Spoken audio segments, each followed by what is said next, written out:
Hello, wrestling family. Welcome to Sound the Whistle with IHSA wrestling official Tony Clark.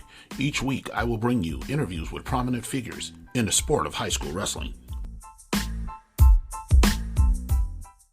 Thank you, everyone. Tonight's podcast, we will be talking with IHSA state final official, clinician, and rules interpreter Shane Morgan. How you doing tonight, Shane? I'm doing good, Tony. How are you? Doing good. Tonight, let's just have a conversation about officiating, and we'll call it officiating using common sense. I mean, I think that'll be a pretty general topic, don't you? Yeah. So give me your viewpoint first on how do you think the officiating is going in Illinois? Because I know you go to other states, you talk to people from other places, you see different coaches. How do you think we're doing so far? Oh, Illinois, I think, does pretty well in general. I think we're one of the leading states as far as how we want mechanics to run. Our signals, I think, are very good. I know I've been to other states. The general rules themselves can be different from state to state. The general rules themselves are the same from state to state, but sometimes the interpretations that they have can be a little different. And the mechanics definitely can be different from state to state. I think we do a lot in our clinics to make sure that we're trying to have all officials are using the same mechanics. I know we don't, but we do our best to stress this and get this across to our officials. And I think we've definitely been noticed because for the last several years, I know we go up to Wisconsin and we do the Cheesehead tournament, and we've had anywhere from 2 to 4 officials working there. And we've gotten great compliments on how we run a match and how they can view what's going on just by how we signal. How do you think coaches from, just in your experience, how do you think coaches see us as a whole?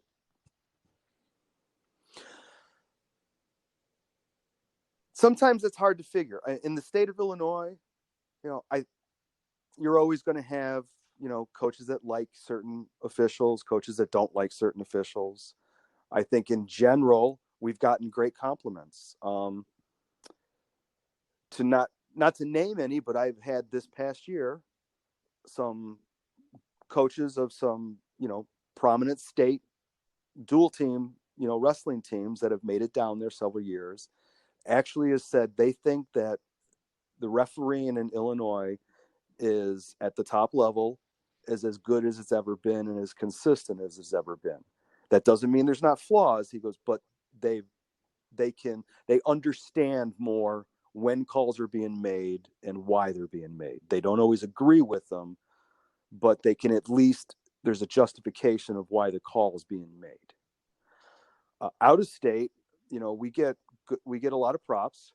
A lot of coaches that I've seen in Wisconsin say we definitely call stalling a little quicker, and they like that we move the match along and have kids. We hold them accountable to make sure that they're wrestling in the center. But with that, we also call a little differently. So they have to adjust to that, and, they understand. I think we're quicker to call stalling on the feet. I know in Wisconsin, they kind of hold whatever kid makes choice.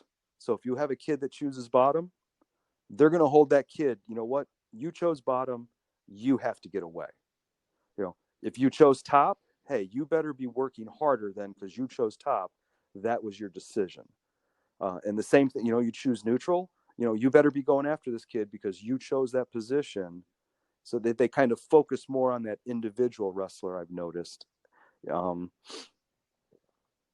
For us, again, it's a little different, but I think we do a good job for the most part with stalling, but you're never going to have all coaches happy because nobody's ever going to call it the same. And as much as we stress with certain situations, match to match, even period to period, things are always changing. I've always said, kids don't wrestle consistently. So trying sometimes to call, to be as consistent as you can is not going to look as consistent just because the kids don't wrestle the same from match to match or from, period to period. Yeah, I agree. That is a philosophy we have tried to stress. You and I have had multiple conversations about stalling. So let's look at a common sense approach that you can share with the officials. Um, and when it comes to stalling, like you mentioned, the top and bottom position, what Mm-hmm. common sense advice would you give that new or veteran official or that official who's trying to up their game, how to approach that? I've always told up and coming officials, or even officials that they ask me, that are seasoned officials, you have to take the whole match on itself. You just can't go, moment to moment. You have to have the whole matches in there. Now, obviously, when you start it, it's a fresh match. So, and we talk about in our clinics, and we talked about with the clinicians and the rules interpreter, one of the things is who's dictating the match, who is leading the action, who is being the aggressor, who's reacting, who's defending. And I've always said, what, if someone's scoring, even if they're scoring defensively, what, you're still wrestling. Now, if a kid is not doing anything and backing, and the one kid is pushing the action, that's part of the flow of the match. But you have to understand that I've got a kid here who keeps putting himself in danger, and I have a kid who is backing up, snapping a kid down to go behind. You might be scoring, but at some point, I'm going to have to warn this guy for stalling because he's waiting. He's not driving the action. I've always been looking for a kid who's driving the action. And I've also told people, you don't have to necessarily look for the stalling because it will find you. Stalling can be earned by somebody who is being very aggressive. Stalling can be earned by somebody who is being, very non-aggressive, or, unaggressive and backing up. And then you have the situational stalling, sometimes you're forced to. There's a difference between two kids that have wrestled really hard the whole match, and then one decides with 30 seconds left to go, I'm going to protect a 1-point lead, compared to one kid who's pushed the action for 5 minutes, in 30 seconds, and has built a 2-point lead, and then decides, I'm going to protect that lead, to a kid who now all of a sudden decides, I'm going to start wrestling. That's the dictate of the flow of the match. And I know we've had the conversation too. One of the things that bothers me in Illinois, I don't think we give the top guy enough time in order to turn kids or just wrestle kids on top. We've been so ingrained over the years, and I think coaches are part of the problem too, because we always hear this, hey, he's got to come off the hips. He's got to come off the hips. I don't know anywhere in the rule book that it's ever stated that a wrestler has to come off the hips to wrestle. If a kid on top is working to turn, he's working to move a wrestler around, he's working to break him down, he should be allowed any opportunity he can in order to do that. And there's a big difference from just plain riding and holding a kid to wrestling a kid on top. And that's something I know in Illinois we can do better on. But sometimes it's hard because you still hear old-time coaches, hey, he's got to leave the hips. And they want stalling, With that being said, the bottom guy to me has got to be, if that bottom guy's not improving, it's hard for the top guy to turn him, because if all he's doing is protecting and holding his position and covering, and staying where you can't turn them, that's where wrestling gets bogged down sometimes. And I think there should be a lot more, a lot more stalling in the bottom, because one of my philosophies is the bottom guy's not working. You know what? I'm always going to hit him first before the top guy anyway, because I don't have to stop the clock. Just one of those things. No, and that's good. That's good time management. That to me, that's a good way to make sure everybody's aware. You need some kind of scoring action or some kind of scoring attempt to make you pull back from the stall call. So I think that's a good philosophy. I mean, in the perfect world, both kids are always pushing the action and always working. But obviously, we don't always live in a perfect world, and sometimes that just doesn't happen. And the best matches, you know what? In the high level matches you have, most of the time stalling's easy to call in those matches because you can see it better. The kids dictate it. The kids are working. They're working hard. They're holding position. They're finding that one spot where they're going to get their shots in. They're working to get to there. That's easy to see. It's with the rules now in place. I mean, if a kid backs off a mat without any pressure or not under attack, we're supposed to hit them for stalling according to the rules now immediately. And these kids understand that, and they're working harder to stay in bounds, and they're working harder to gain that position they need to get a takedown or to work to try and score, which, is a big difference than we had even from, 5 years ago. Yeah, how are you feeling about, we've had multiple rule changes in the last 5 years. I mean, we, went from a singlet to a two-piece uniform. Yeah.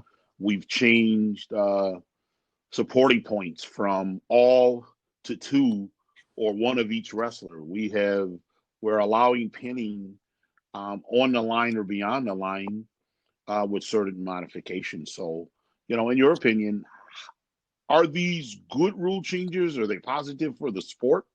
Absolutely. There's every rule change that has allowed more wrestling to take place, I think has been an improvement for the sport.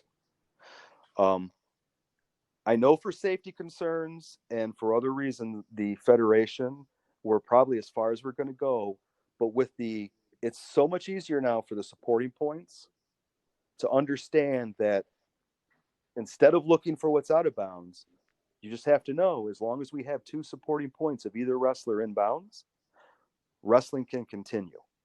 And I think that's improved the sport tremendously. It's allowed us, it's easier to make a line call, and it's allowed so much more wrestling to go on. The scoring with shoulders out of bounds and the pinning with shoulders and out of bounds. And even now, I know we had a little hiccup with the very first year with the toes and knees up or knees down. But now with just knowing the knees have to be within the cylinders, so kids can properly use proper technique to get on their toes in order to pin somebody. It's good for wrestling. And one of the things we talk about, we go back to, stalling. These are things that coaches understand better too. And one of the things I know I've probably been slow or lazy on and haven't come up with it, but one of the rule changes I would like to see for stalling, and I brought it up with a few coaches and they would like it too, is kind of like college does. So if a kid drops below the waist, you automatically start a 5-second count when you're on the mat. It's cut and dry and it's clear. Coaches can coach to it. Wrestlers can wrestle to it. If you're in college, if you reach that 5 count and they stay below the waist on the legs, then it's an automatic stall call. I would like something similar to that, in high school. If you drop down below the legs and you're not improving, instead of trying to interpret if he's attempting to improve or if he's trying to build up, we just start counting. And if he doesn't build up from the mat within the 5 seconds, it's a stall call. Coaches can't argue it. They see you're counting. And with a similar thing, to take away on the feet in the rear standing position, If wrestlers stand up and you're in the rear standing position, I would like to see us come up with a rule that's, we start counting. I'm not looking for, is he attempting to bring him down? I'm not looking, is either both wrestlers working? Is one holding? What's going on? Once we reach our feet and we can discuss a time issue on it, do you want 5 seconds? Do you want 7? Do we want 10? Whatever it is, if we did a visual count, if we reach that count and we either have not released or brought him back down to the mat, then it could be a stall call. Now, and this would only be in a rear standing position, because obviously that's something that the offensive wrestler is still clearly in control. In any other situation, whether it, with a single leg, or some kind of whizzer or body lock, it's going to be a different scenario. But I think every time I brought this up to a coach, they like the idea because it gives them clarity, and it gives them something they can coach to with their kids, which when it comes to stalling is not always easy for them to do. And I agree wholeheartedly with everything you just said there. What about the uniform change? You think that's been a positive? I'm pretty neutral on the uniform change. I don't know. I haven't seen numbers that it's helped get more kids out. Some coaches have said it has. I haven't seen a negative downfall either, where, I've heard guys, well, we're going to have so many more grabbing the, uniform issue or getting fingers locked in. I haven't seen none of that. So if someone can show me the benefit that we've been able to get more kids out because of the 2-piece, then I'll say it's a positive. If not, I'm probably just going to stand and say it's window dressing. So I'm neutral on it. It doesn't bother me. I don't mind the 2-piece uniform. I might be a little old school. I think I prefer the singlet still. But if it promotes more wrestling and we can get some more kids out, then I'm absolutely all for it. What about the semi-modification we made to the hair rule last year? I think it's a good start. It's my understanding if we get the rule written correctly, then we'll get rid of the hair rule altogether, which is something that, being even back in my wrestling days, I probably wore my hair a little longer than most people. And I was always skirting the edge of the rule back then when they were a lot of hardliners. I think we've eased up even more over the years, but I've been a proponent of just getting rid of the hair rule altogether. I've always never been a fan of it. I've never wanted to be the fashion police. I would like to see if it's written in there, because I haven't seen what the new rule, will be or could be. The only thing I want to see is that pulling the hair should definitely be illegal, but I don't think getting your fingers in. So if you put a deep half in on a kid with long hair, if you're putting a half in and the half in is legal and you have a hold of his hair, that should still be legal. What I don't think should be legal you should not be able to grab a hold of the kid's hair and yank the kid's head. That's about the only thing. Other than that, if a kid wants to wear a long hair, the only person that I see that should be a detriment to is the kid itself with the long hair, because it's going to get in his own way. It's going to flop down in front of his face. He might not be able to see something, might get stuck in his mouth. But being somebody who, wrestle and practice, even still back in the day with kids that might have a little longer, it never affected us wrestling. So I think it'd be a benefit of wrestling, especially with today and with how kids are, that knowing they wouldn't have to cut their hair or alter anything about them, it would be a positive for it. Great. Give me your common sense approach to how officials should, help the coach through it with that question at the table, or, those situations that could escalate out of hand and burn our relationship with the coaches. So just give me your thoughts on that type of situation. Oh, this could be a long one. we've always stressed knowing the rules is your number one priority as an official. And I know we've talked about it in the past, and I try to stress when I'm in my clinics, handling coaches and personalities is probably the second toughest job. Needing to know the rules is the number one priority. How to interpret with the, black and white, the intent, and the interpretation of the rule. How you do this with coaches is the most important, because as we've stated before, and for me, as long as that coach is fighting for his kid, I am going to give that coach all the leeway in the world. I really am. I'm not one that hands out unsportsmanlike penalties easily.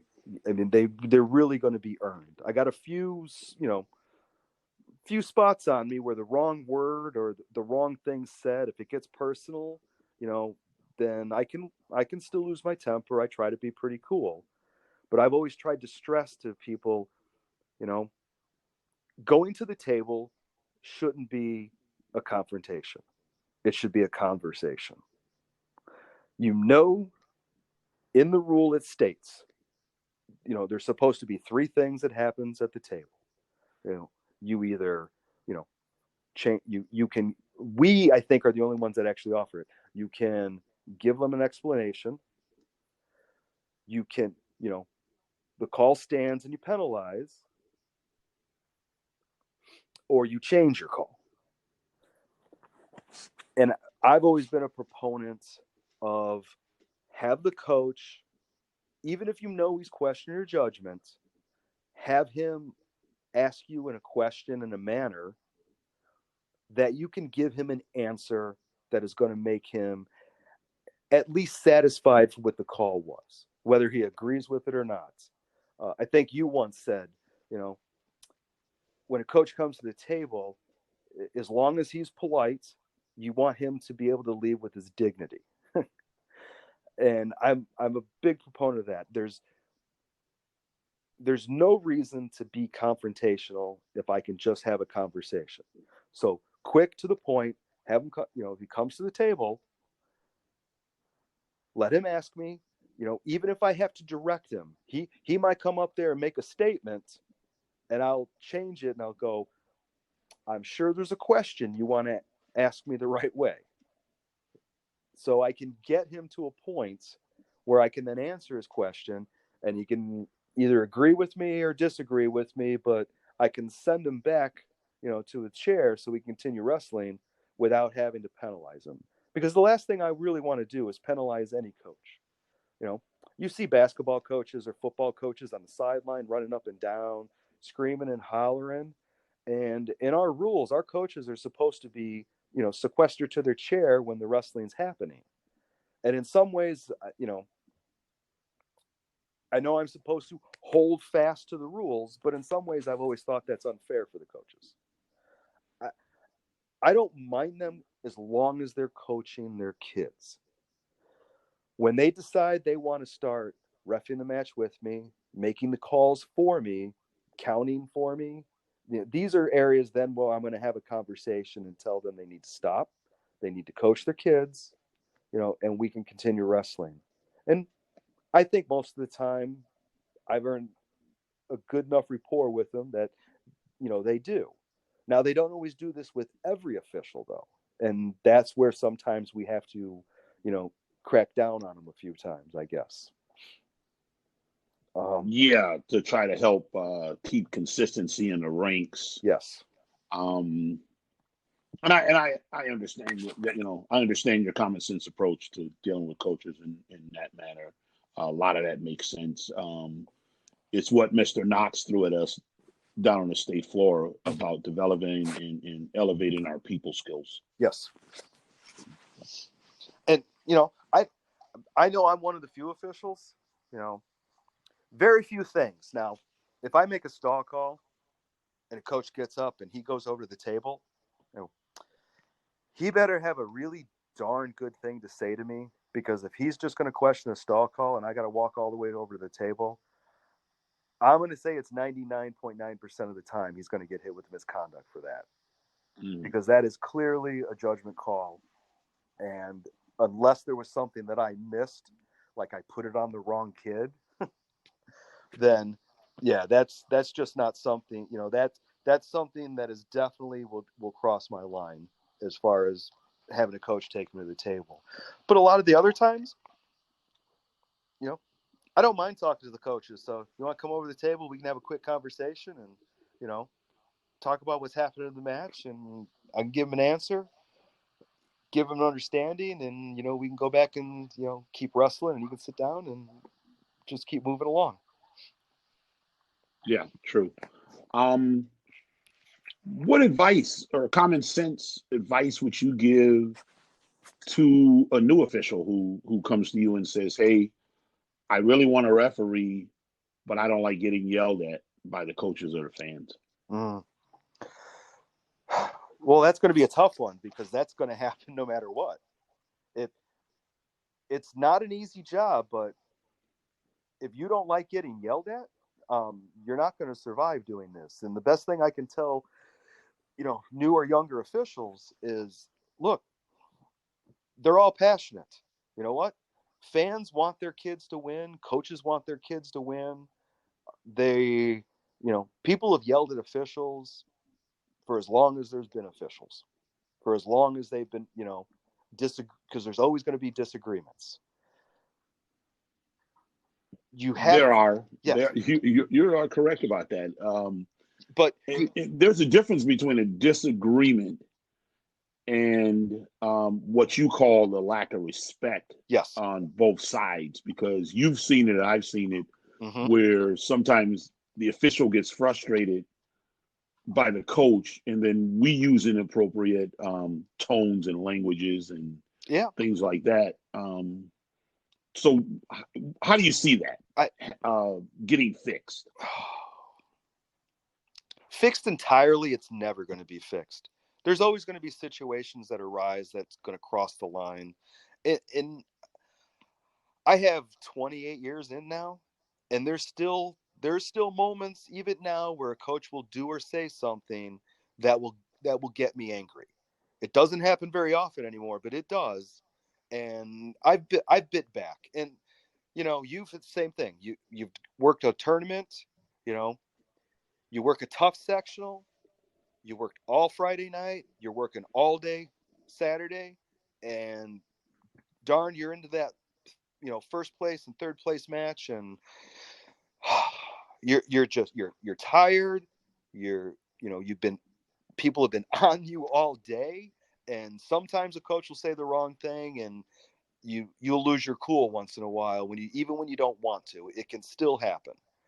And I tell everybody, just remember,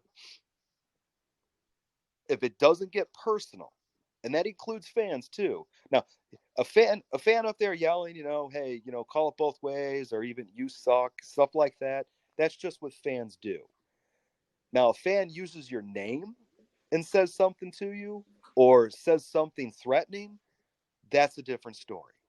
But again, for the most part, I can't hear them. I'm concentrated on the match. My focus is 100% on that. So I tend to wash out all of the noise. Even if once in a while you hear something, and even I'll giggle at it because it's kind of funny, that a fan might say. But for the most part, I really don't hear it. And the same with the coaches. Coaches can be screaming and yelling all the time, but unless there's a break in action or they take you to the table, I don't hear a lot of what they say. And I've told coaches in the past too, one of the things is, look, unless you get my attention, I assume you're coaching your kid. If you get my attention, you probably said something you shouldn't have, because I'm going to ignore most of the stuff you say, unless you're trying to push my buttons. So and do you think a lower level or a new official can do that, or do you think that's something that the seasoned veteran has learned over time? Ignoring of some of the comments. Yeah, I think it's going to take time to do that. And I've told, especially newer officials, look, when you are working with the JV or freshman, you have to remember also the JV or freshman coaches, most of them haven't read a rule book and don't even know all the rules. So if you can educate yourself and make sure you know all the rules and you have that knowledge to back it up, even if you have a disagreement, you can at least show them, that you were right in and as far as the rule was with the call. Judgment is always going to be disputed sometimes, some in or out, control, takedown. That is always going to be disputed. We do the best we can with teaching this, but in the heat of the battle, when you're reffing a match, your positioning on the mat is going to determine what that call you're going to make is. And sometimes the newer officials don't understand the position they need to be in to make certain calls. So, That's true. That's going to come with mat time. Yes, and experience. I agree with you. That's important, but boy, that's hard to teach. It is, and that's one thing that video I think has helped us on in the last 5-6 years since we've been really getting into it. And Dave Ganaway was the first one I heard say this. And I stress this to coaches too, even when I've had a coach send me a video and say, this was an awful call. And I stress back to him, I go, you might think it's awful. I go, but can you justify why the official made the call from where he was? And you look at the video, because it was Ganaway that said, someone will disagree with it. And you look through the whole video, and he goes, where that official was, that was the best call he could have made, because that is what he's seen from his angle. It doesn't mean it's the right call, and we always want to get the call right, but it's depending on, we stress getting into the right position and understanding where you need to be to make the call is a very hard thing to teach. And that is understanding the wrestlers, understanding where they're going or where they can go and what's happening at that time. And you can be the best official there is, and you're still not always going to be able to get in the best position, which is why having an assistant and a good assistant is vital in the higher level matches once you get to the state tournament or in some of the better, varsity tournaments in the year. No, that's good advice. Those are some good comments there. What, as we close off here, what would you like to throw out there as your closing remarks to the officials or any coaches that may be listening? Oh, one thing for officials, and I know we're trying, but we have to keep recruiting. I don't know what the answer is, but we need to keep growing our sport, and the only way we're going to grow our sport is to also grow our ranks in the officials. I don't have an answer to that. We talk about it all the time. We've come up with different strategies. We've had several officials that have put in a lot of time and a lot of effort, especially in the last few years, with recruiting, and then, in our own time, going and teaching beginner officials clinics, from, the Bill Honeycutts and Don McKeel and Nate Kesson. They put in an awful lot of time and efforts to recruiting these new officials and to getting them in there and then going and teaching classes. And, I think Mike Herkus too, up north. And I know I'm probably forgetting some, but we're doing everything we can. But unless we have those wrestlers that are coming out of high school that either, aren't going to go to college or are in college and they're going to be local, these are the guys we need to recruit. We need to get some to build our ranks back up so that we continue to have the highest level of officiating we can. Because like anything else, if you don't have new and younger employees in a business, eventually, the business will fail because there won't be anybody left to be the workers. And I know as far as coaches go, they work hard. They want their kids to succeed. We want to give them the best effort we can. And the one thing I've always stressed to them, and with across the board, never in my life has and I've heard difference of opinions, but from me, I've never seen an official want to miss a call on purpose, ever. And nobody does it. And as angry as you can get about something that you disagree with, it's not personal. Sometimes we make a decision that we think's the right decision that you don't like, but it's not a personal decision. We're just trying to call the match. I don't care who wins. I don't know another referee that cares anybody that wins. And I don't want to look bad. And I don't know another official that wants to look bad and have everybody come down on them, because we know all those keyboard warriors out there that'll go on, Illinois Matmen or Facebook and say, well, this guy's awful and why is he down there? And, why is he working these matches? It's like, well, best answer I can give some of them is we've worked enough of the high level meets that put ourselves in these positions so that we can do the best we can. And yet we make a mistake. We're the ones that have to live with it, whether it's a mistake or not.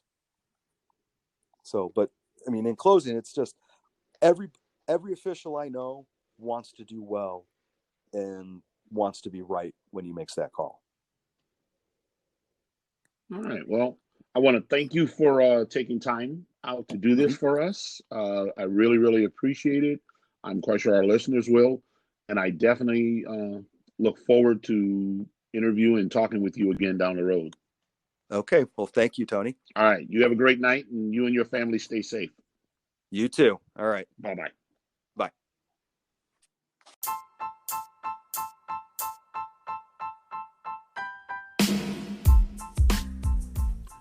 Thank you for listening to this podcast.